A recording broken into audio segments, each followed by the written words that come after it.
करो शुरू।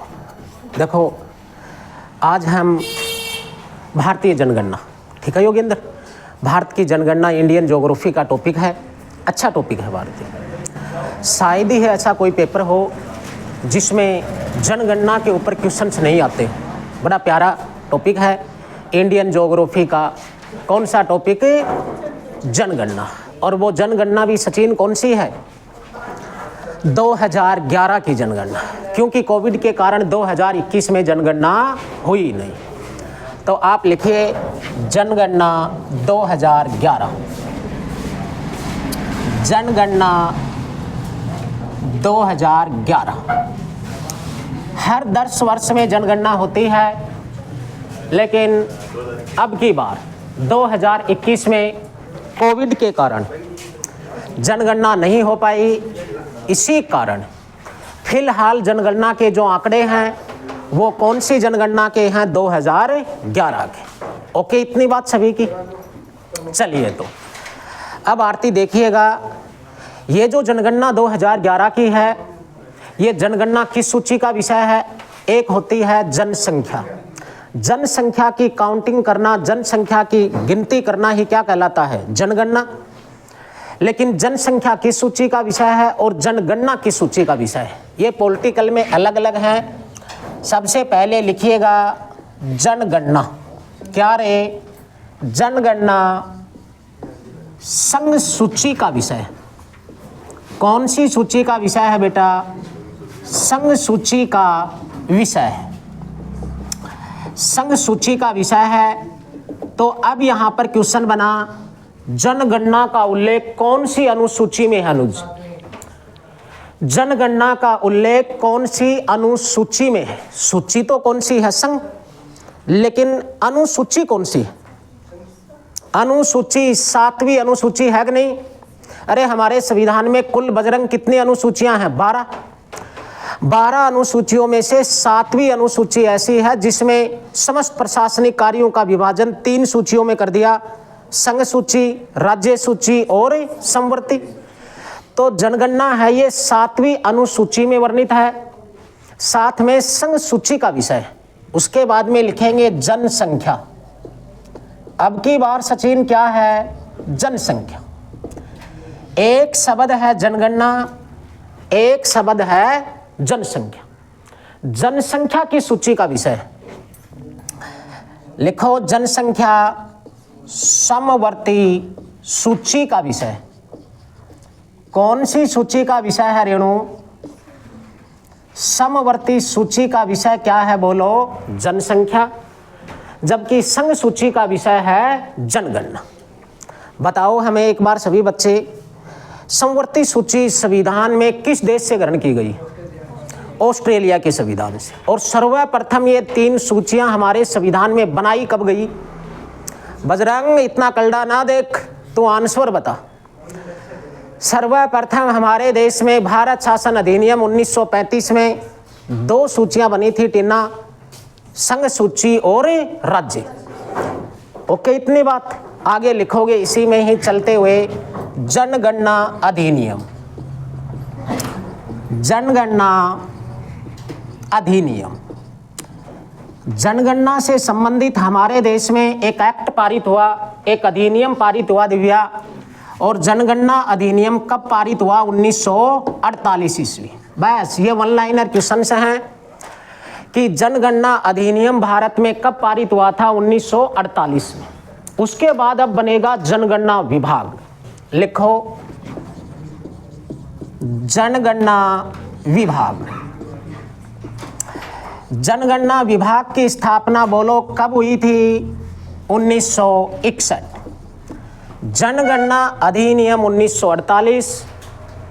तो बताओ जनगणना विभाग की स्थापना कब हुई? वो है 1961। ओके, इतनी बात। अब आप लिखेंगे विश्व में प्रथम जनगणना। विश्व में प्रथम जनगणना।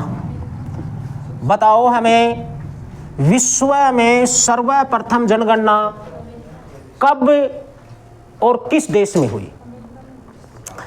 अमेरिका में प्रथम दशकीय जनगणना स्वीडन और स्वीडन में कब हुई? 1739 ईस्वी में। बोलो विश्व में 1749 विश्व में प्रथम जनगणना कब व किस देश में हुई दीपिका? स्वीडन में हुई 1749।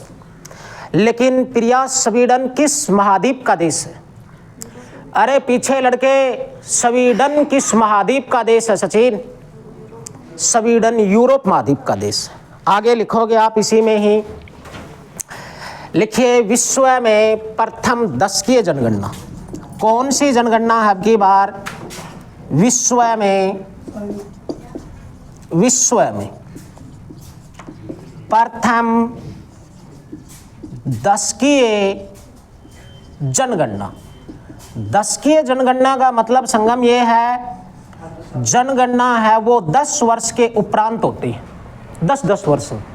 और जब नियमित 10 वर्ष में जनगणना शुरू हो गई किसी देश में, वो ही विश्व में क्या कहलाएगी योगेंद्र? प्रथम दशकीय जनगणना। किस देश की है विकास? अमेरिका।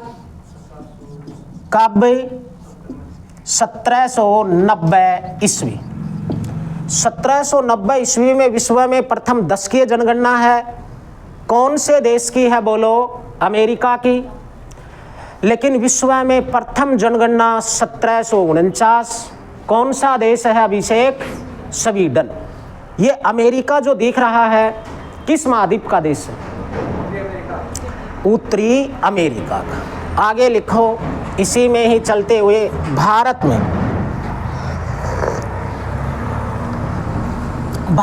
में, अरे वो दरवाजा बंद करो ना संगम। भारत में जनगणना का प्राचीनतम प्रमाण, जनगणना का प्राचीनतम प्रमाण, जनगणना का प्राचीनतम प्रमाण। इस बात का मतलब बच्चों ये है कि भारत में सर्वप्रथम जनगणना का प्रथम प्रमाण सबूत कहाँ से मिलता है? जनगणना आरती सर्वप्रथम हमारे देश में कहाँ से शुरू होती है? भारतीय इतिहास की बात करें तो मौर्य वंश है। मौर्य वंश में सर्वप्रथम जनगणना का प्रमाण मिलता है। मौर्य वंश का एक विद्वान है कौन? कौटिल्य। और कौटिल्य ने ग्रंथ, एक पुस्तक लिखी थी सचिन, नाम क्या था उसका? अर्थशास्त्र। तो भारत में जनगणना का प्राचीनतम प्रमाण मौर्य वंश में कौटिल्य, चाणक्य, विष्णुगुप्त के पुस्तक अर्थशास्त्र में मिलता है। लिखो मौर्य वंश में। कौन से वंश में? मौर्य वंश में। चाणक्य के अर्थशास्त्र में मिलता है। चाणक्य के अर्थशास्त्र में मिलता है। चाणक्य के अर्थशास्त्र में मिलता है। क्या मिलता है? जनगणना का प्रथम प्रमाण। ओके बेटा, अब देखो एक क्वेश्चन और आता है, भारत में सर्वप्रथम जन्म मृत्यु प्रमाण पत्र का उल्लेख कहां से मिलता है? प्रमाण पत्र का उल्लेख। याद रखना क्वेश्चन बड़ा प्यारा है हिस्ट्री का कि भारत में सर्वप्रथम जन्म और मृत्यु प्रमाण पत्र का उल्लेख कहां से मिलता है? और वो इसी कौटिल्य के ग्रंथ अर्थशास्त्र में मिलता है। कई बार एग्जाम में क्वेश्चन आया है, भारत में सर्वप्रथम जन्म मृत्यु प्रमाण पत्र का उल्लेख कहां से मिलता है? तो बताओ कहां से मिलता है? कौटिल्य, चाणक्य के ग्रंथ अर्थशास्त्र में मिलता है। अब देखो मौर्य वंश में जन्म लेने वाले बच्चों की काउंटिंग कर ली, मरने वालों की गिनती कर ली बेटा, तो हो गई ना जनगणना कि एक वर्ष में कितनों ने जन्म लिया और कितने मृत्यु को प्राप्त हो गए। उसी से जनगणना का प्रमाण मिलता है। उसके बाद में लिखो मुगल वंश। कौन सा वंश रे? मुगल वंश के ग्रंथ, मुगल वंश के ग्रंथ आईने अकबरी। मुगल वंश के ग्रंथ आईने अकबरी में मिलता है, में मिलता है। क्या मिलता है रे? जनगणना का प्राचीनतम प्रमाण। भारत में जनगणना का प्राचीनतम प्रमाण मुगल वंश में भी मिलता है बेटा बजरंग। और मुगल वंश के किस ग्रंथ में है योगेंद्र? आईने अकबरी। आईने अकबरी का रचयिता कौन है? अबुल फजल। अबुल फजल है, ये अकबर के समय का एक इतिहासकार थे फारसी भाषा के। और अबुल फजल ने अकबर की आत्मकथा लिखी थी, अकबर की जीवनी लिखी थी। और अकबर की जीवनी क्या है? अकबर नामा। अकबर नामा मुगल वंश का एक ग्रंथ है आरती। अकबर नामा की रचना अबुल फजल ने की है। कौन सी भाषा में? फारसी भाषा। अकबर नामा ग्रंथ विकास 3 भागों में बटा हुआ और उसी अकबर नामा का एक पार्ट है अनुज, और उस पार्ट का नाम है आईने अकबरी।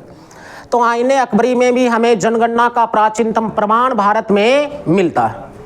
ये तो हमारे देश में जनगणना के प्राचीनतम प्रमाण थे। इधर आओ संगम। प्राचीनतम प्रमाण थे। उसके बाद में जनगणना की बात करते हैं तो भारत में प्रथम जनगणना कब हुई और किसके कार्यकाल में हुई? तो लिखो, भारत में प्रथम जनगणना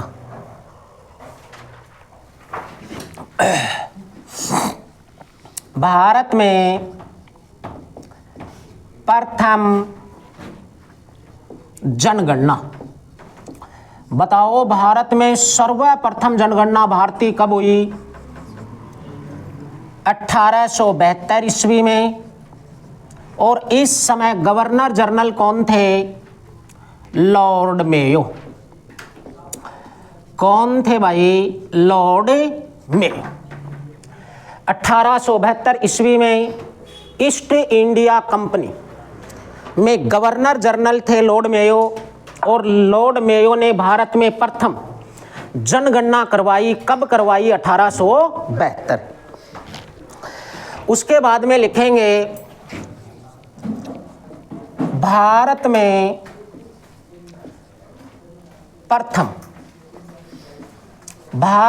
प्रथम दशकीय जनगणना। कौन सी जनगणना आई है अब की बार? दशकीय। दशकीय को हम क्रमबद्ध भी कह सकते हैं, क्रमबद्ध। भारत में प्रथम दशकीय जनगणना या क्रमबद्ध जनगणना या नियमित जनगणना, इसे नियमित नाम भी मिल सकता है। नियमित जनगणना। देखो शब्द ही अलग अलग हैं बेटा, लेकिन अर्थ एक ही निकलेगा इनका। अगर पूछा जाए भारत में प्रथम जनगणना कब हुई तो बोलो कब हुई? 1872 में। इस समय गवर्नर जनरल कौन होते थे? Lord Mayo. लेकिन यदि पूछे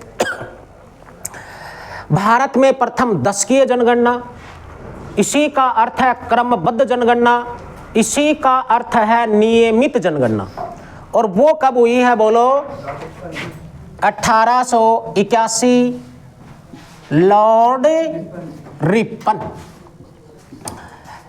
1881 ईस्वी में भारत के गवर्नर जनरल रिपन थे, वाइसराय। और रिपन ने ही भारत में प्रथम दशकीय जनगणना करवा दी, जिसे क्रमबद्ध और नियमित जनगणना भी कहते हैं। तो भारत में प्रथम के ऊपर 2 क्वेश्चन बने, प्रथम जनगणना और प्रथम दशकीय जनगणना। दोनों में क्लियर है ना? अब नाम आया है भारतीय संगम किसका? रिपन का। तो 5-7 बातें तो आपको रिपन की पता ही होनी चाहिए। रिपन का कार्यकाल कब से कब तक था? 1880 से 1884 तक भारतीय गवर्नर जनरल रिपन थे। रिपन के समय बेटा काफ़ी सारे एक्ट हैं सुधारों के लिए, और इनका कार्यकाल अच्छा साबित हुआ भारत के पक्ष में। इसी कारण बजरंग लॉर्ड रिपन को भारत का उद्धारक कहते हैं। किस गवर्नर जनरल को भारत का उद्धारक कहा जाता है? रिपन को। देखो रिपन ने एक तो 1881 में प्रथम क्या करवा दी? नियमित जनगणना करवा दी। उसके बाद में बेटा ये स्थानीय स्वशासन के जनक भी हैं। भारत में सर्वप्रथम स्थानीय स्वशासन की शुरुआत 1882 ईस्वी में लॉर्ड रिपन ने करवाई थी। स्थानीय स्वशासन का मतलब क्या है कि छोटे लोकल स्थान विशेष पर स्वयं का शासन। और स्थानीय स्वशासन भारत में दो प्रकार का है सचिन, ग्रामीण नगरीय स्वशासन और ग्रामीण पंचायती राज और नगरीय स्वशासन।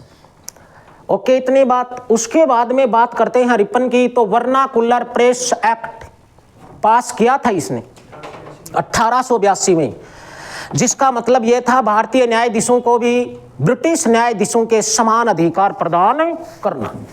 उस समय ब्रिटिश न्यायाधीश और भारतीय न्यायाधीशों में डिफरेंस था। उतने पावर अधिकार भारतीयों के पास नहीं थे जितने ब्रिटिश के पास थे। तो यह वर्नाकुलर प्रेस एक्ट 1882 में रिपन ने पारित किया था। उसके बाद में आपने सुना होगा समाचार पत्रों का मुंह बंद करने वाला अधिनियम। कौन सा एक्ट है वो? समाचार पत्रों का वर्नाकुलर प्रेस एक्ट ही है वो। उसको समाप्त किया था 1882 में। और न्यायाधीशों की बात थी वो इल्बर्ट बिल विवाद है जो 1883 में इसी ने पास किया था।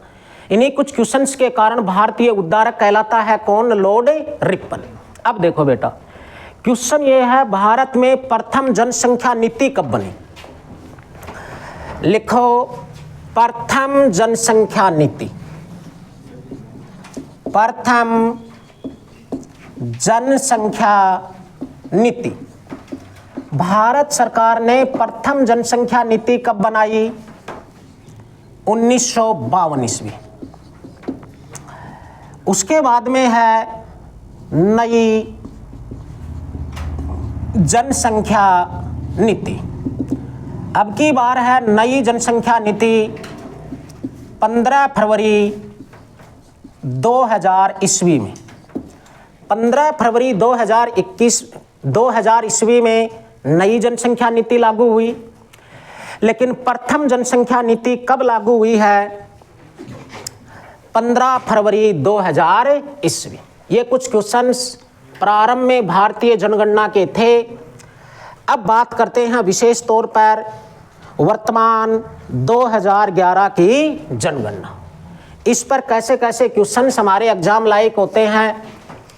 लिखिए जनगणना 2011 की चली रही है अपनी। ये तो कुछ प्रारंभिक जनगणना का उल्लेख था।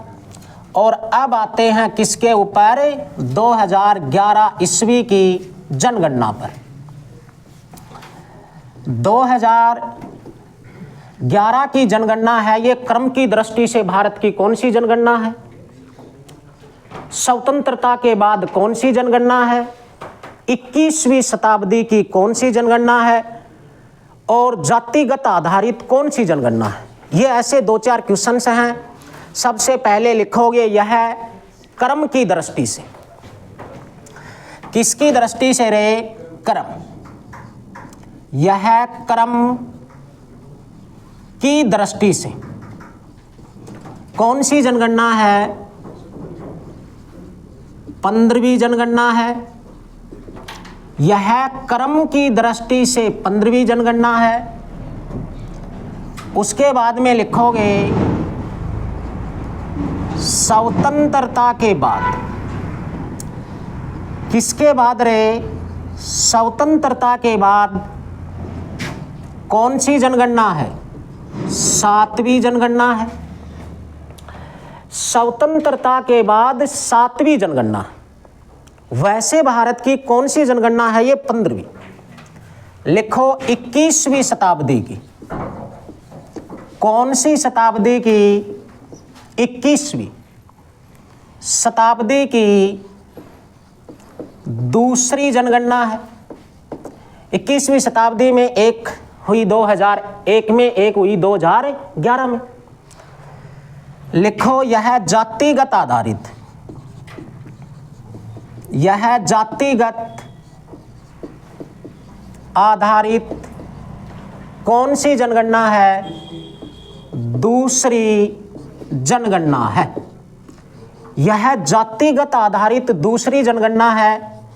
इस बात का मतलब यह है कि भारत में कास्ट के आधार पर, जातियों के आधार पर जनसंख्या की काउंटिंग हुई। ये दूसरी है साहिल। तो प्रथम कौन सी है? अरे भारत में सर्वप्रथम जातिगत आधारित जनगणना कौन सी थी? 1931 की। और उसके बाद जातिगत आधारित जनगणना आरती बंद कर दिया एक बार, और पुनः भारती शुरू कब कर दी? 2011। लिखो, प्रथम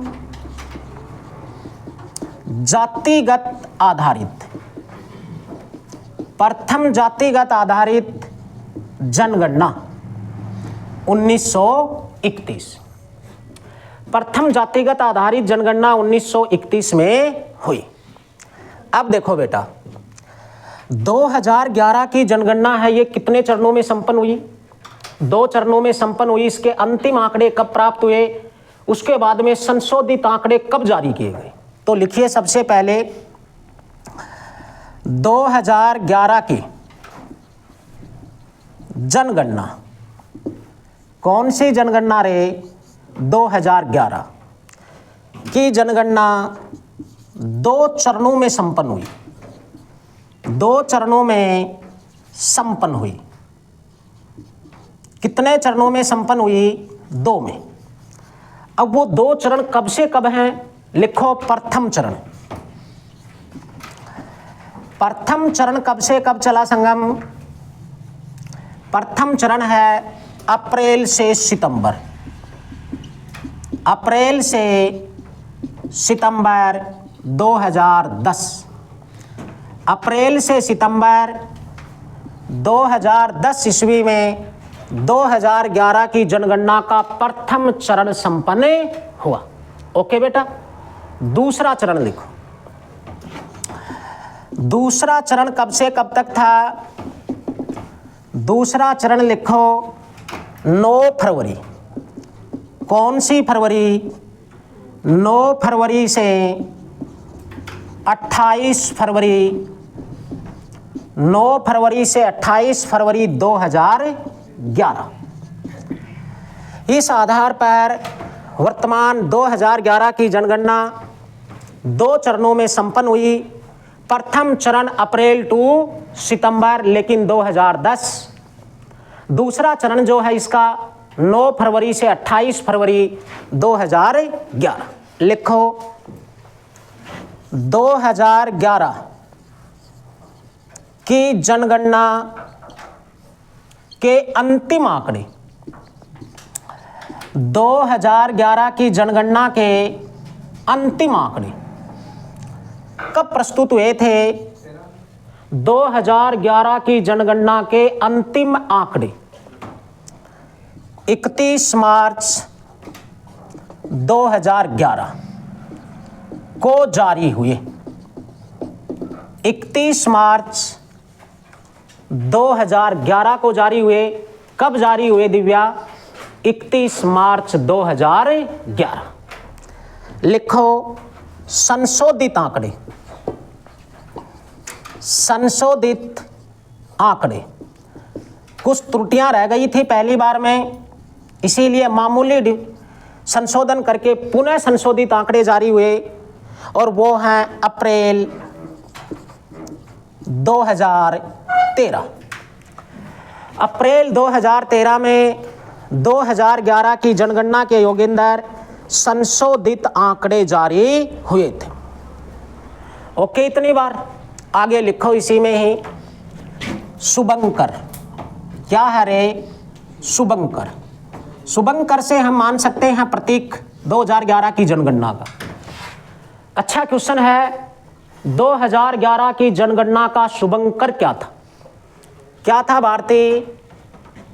परगणक शिक्षिका। परगणक शिक्षिका, एक महिला अध्यापिका, महिला टीचर को काउंटिंग करते हुए इस शुभंकर में दिखाया गया। लेकिन सचिन आदर्श वाक्य भी याद रखना बेटा, आदर्श वाक्य बहुत प्यारा क्वेश्चन है। 2011 की जनगणना का आदर्श वाक्य क्या था? क्या था रे? लिखो आदर्श वाक्य। आदर्श वाक्य था हमारी जनगणना हमारा भविष्य।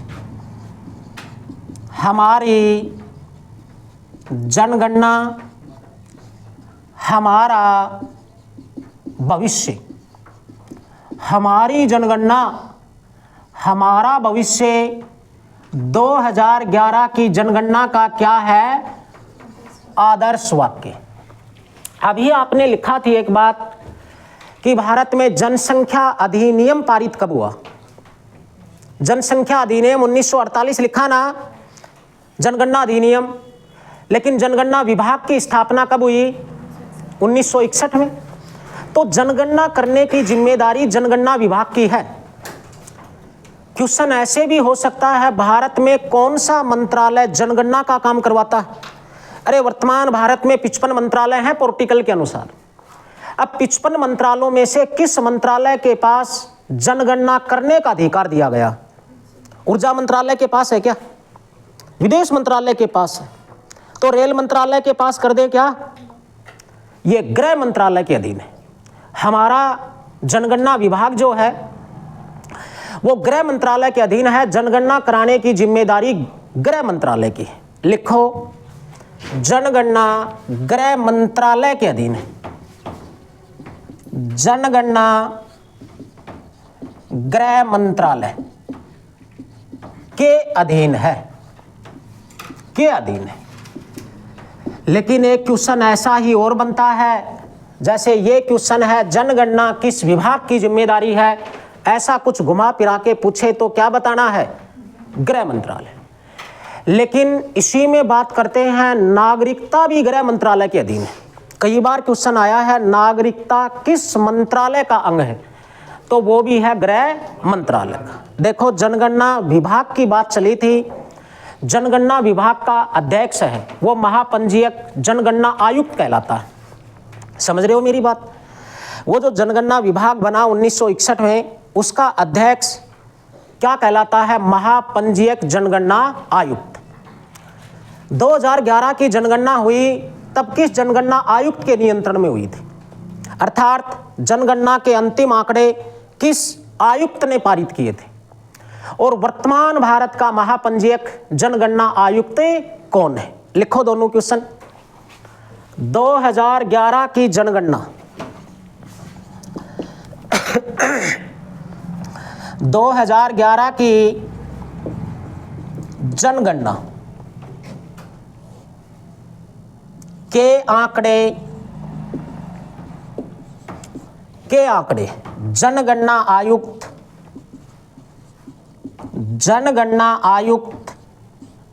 डॉक्टर सी चंद्रमौली ने जारी किए। Doctor C Chandramouli. तो बताओ 2011 की जनगणना किस जनगणना आयुक्त के नियंत्रण में हुई थी? Doctor C Chandramouli. ओके, अब लिखो वर्तमान जनगणना आयुक्त। वर्तमान जनगणना आयुक्त में लिखोगे मृत्युंजय कुमार नारायण। वर्तमान जनगणना आयुक्त मृत्युंजय कुमार नारायण। मृत्युंजय कुमार नारायण। बताओ सभी बच्चे एक बार, वर्तमान जनगणना आयुक्त कौन है? मृत्युंजय कुमार नारायण। ये 2022 से इस पद पर नियुक्त हैं। ओके, इतनी बात।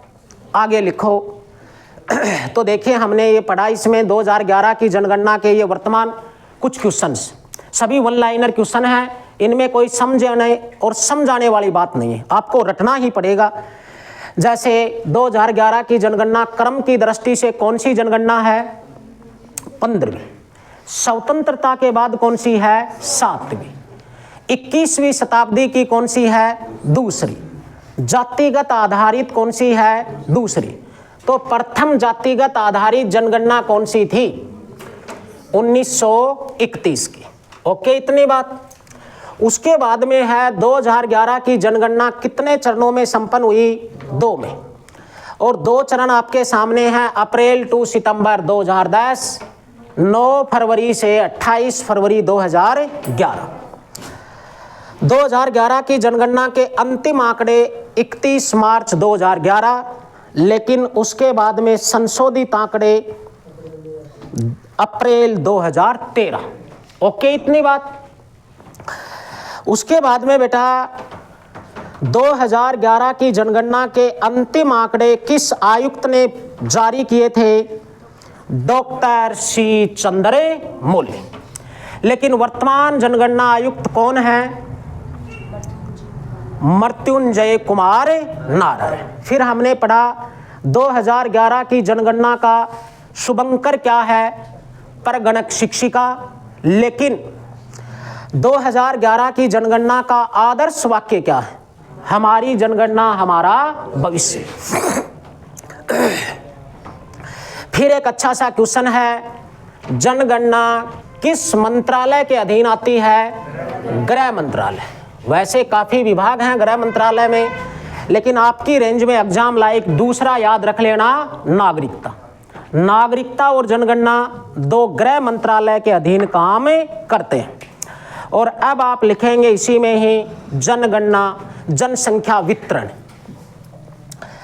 अब जनगणना के देखिए अलग अलग पॉइंट चलेंगे, और सबसे पहले है जनसंख्या क्या? वितरण। जनसंख्या वितरण से बच्चों मतलब ये है कि भारत में कुल जनसंख्या कितनी है, किस क्षेत्र में कितनी जनसंख्या फैली हुई है, अर्थात सर्वाधिक जनसंख्या वाला राज्य और न्यूनतम जनसंख्या वाले राज्य और यूटी। अब देखते हैं इसमें सबसे पहले तो बेटा एक जनगणना हुई इससे पहले 2001 में, फिर विकास हुई 2011 में। इन 10 वर्षों में भारत में जनसंख्या में कुल कितनी वृद्धि हुई? अरे इन 10 वर्षों में जनसंख्या में कितनी बढ़ोतरी हुई? 18.21 करोड़ की। 10 साल में इंडिया में लगभग 18.21 करोड़ जनसंख्या बढ़ गई रेणु, 18.21। और अब की बार तो काफी बड़ी है। इसमें लिखो 2001 से 2011 में जनसंख्या में वृद्धि, जनसंख्या में वृद्धि। अरे किसमें वृद्धि?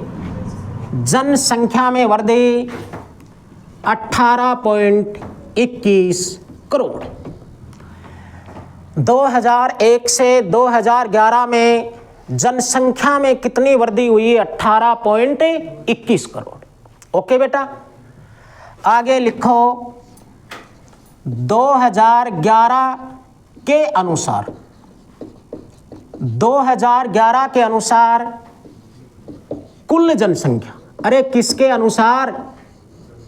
2011 की जनगणना के अनुसार। वर्तमान जो अनुमानित आंकड़े आ रहे हैं उसके अनुसार नहीं।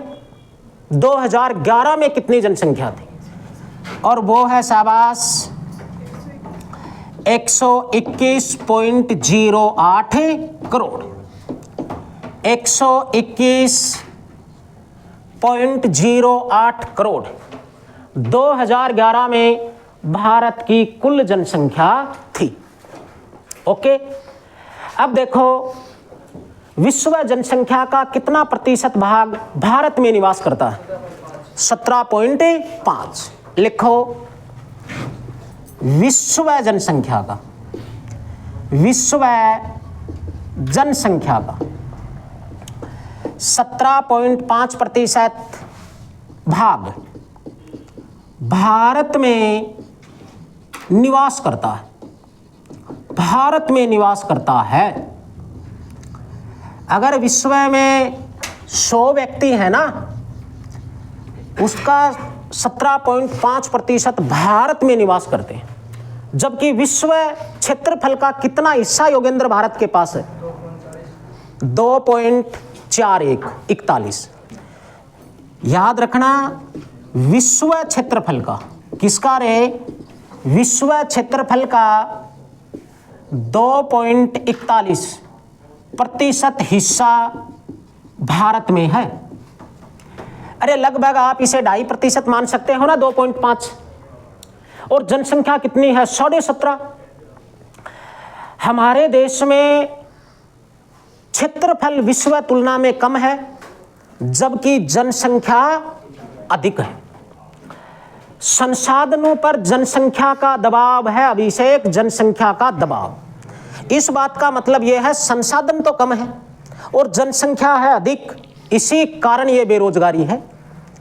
अगर संसाधन भी इतने प्रतिशत होते, कृषि भूमि हमारे पास अधिक होती, धरातल अधिक होता तो क्षेत्रफल, नदियां अधिक होती, जल अधिक होता, खनिज अधिक होते, वन अधिक होते, पशु अधिक होते, तो क्या बेरोजगारी रहती?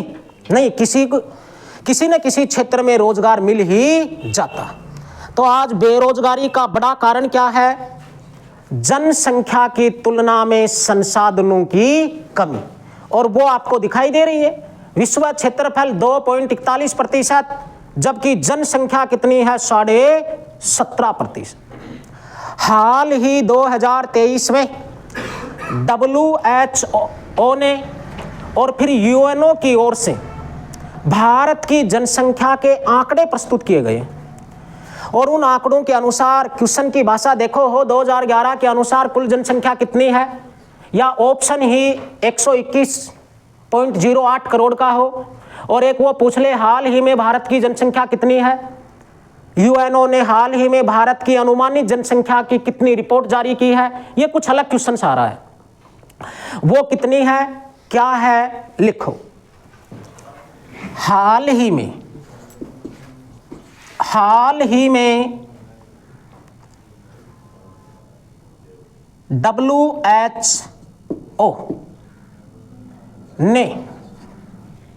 WHO ने भारत की कुल जनसंख्या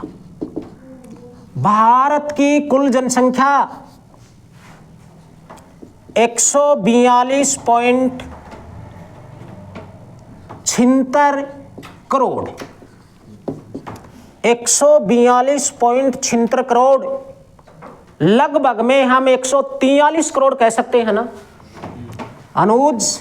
143 करोड़ जनसंख्या हो गई है हमारी, राकेश साहिल, 143 करोड़। चीन की 142.56 करोड़ है। चीन की कितनी है, सॉरी बेटा, इसको 76 की जगह 86 करो, 142.86 करोड़ है, जिसे हम लगभग 143 करोड़ कह सकते हैं। और हाल ही में इसी WHO ने चीन की कुल जनसंख्या कितनी बताई है? चीन की कुल जनसंख्या बताई है 142.56 करोड़। हम 142.56 करोड़ है, भारत की लगभग पॉइंट में आगे 86 करोड़ है। आज विश्व जनसंख्या में भारत सबसे बड़ा देश हो गया, लेकिन 2011 में चीन के बाद दूसरा देश था। बड़ी प्रगति की है भारत ने जनसंख्या वृद्धि दर में, समझ रहे हो? हाँ, बड़ा स्कोर खड़ा किया है। अरे चीन को पीछे छोड़ दिया, अन्यथा विश्व जनसंख्या में सबसे बड़ा देश चीन होता था। भारत दूसरा था, अमेरिका तीसरा था, लेकिन भारत ने देखो कितनी प्रोग्रेस की है। लगे रहो प्रोग्रेस में ही, और 142.86 करोड़ के साथ विश्व जनसंख्या में प्रथम देश हो गया। लिखो, विश्व जनसंख्या में प्रथम देश, या जनसंख्या में सबसे बड़ा देश, या जनसंख्या में बड़े देश। विश्व जनसंख्या में प्रथम देश बोलो कौन सा है? भारत। दूसरा स्कोर किसका है बजरंग? चीन का। तो तीसरा किसका है? अमेरिका। तीसरा किसका है बेटा? अमेरिका। ओके, इतनी बात। विश्व जनसंख्या में 3 तक सबसे बड़ा देश भारत, हाल ही की रिपोर्ट। दूसरा कौन सा? चीन। तीसरा कौन सा रे? अमेरिका। अब बेटा विश्व जनसंख्या में सबसे छोटा देश लिखो, लिखो विश्व जनसंख्या में सबसे छोटा देश। विश्व जनसंख्या में सबसे छोटा देश कौन सा है भाई? Vatican city. ये विश्व क्षेत्रफल में भी सबसे छोटा है। विश्व क्षेत्रफल में सबसे बड़ा देश रूस है। तो विश्व जनसंख्या में सबसे बड़ा देश भारत है। बड़ी उपलब्धि है भारत की। विश्व जनसंख्या और क्षेत्रफल दोनों में सबसे छोटा वेटिकन सिटी। वेटिकन सिटी किस महाद्वीप का देश है? यूरोपीय देश है ये भी। वेटिकन सिटी याद रखना किस महाद्वीप का देश है? यूरोप का। तो ये जनसंख्या और क्षेत्रफल दोनों में सबसे छोटा है। अब देखो बेटा 2011 की जनगणना के अनुसार हम देखें, कुल जनसंख्या एक लगभग 121 करोड़। 121 करोड़ में संगम आवाज नहीं रहा अभिषेक। 121 करोड़ में पुरुष जनसंख्या का अनुपात कितना है और महिला जनसंख्या का अनुपात कितना है? लिखो कुल पुरुष जनसंख्या। अरे जनसंख्या का वितरण पढ़ रहे हैं। कुल पुरुष जनसंख्या 51.5%, 51.5%। कुल जनसंख्या में भारत में पुरुष जनसंख्या 51.5% है। तो महिला जनसंख्या कितनी बचेगी? कुल महिला जनसंख्या वो है 48.5%। हमारे यहाँ पुरुष अधिक हैं और महिला संख्या कम है। पुरुष प्रधान देशों में काउंट होता है भारत, पुरुष प्रधान देशों में। आज हमने जनगणना का ये प्रारंभिक कुछ बातें पढ़ी। कल किस राज्य में कितनी जनसंख्या वगैरह है, आगे के पॉइंट चलेंगे। आज इतना ही है। ओके।